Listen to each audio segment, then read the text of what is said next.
आपल्याला धपाटे जर करायचे असतील ना तर काय करायचे, भोपळा घ्यायचा. हे 2 भोपळे आहेत छोटे छोटे. आणि हे आहे ज्वारीचं पीठ,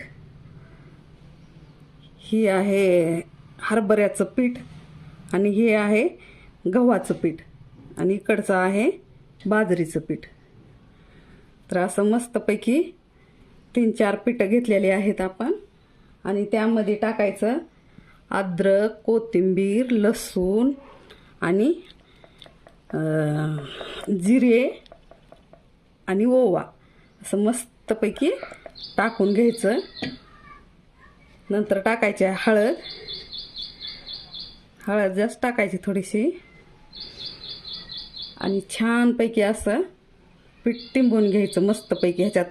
यामध्ये मी मीठ टाकलेलं आहे.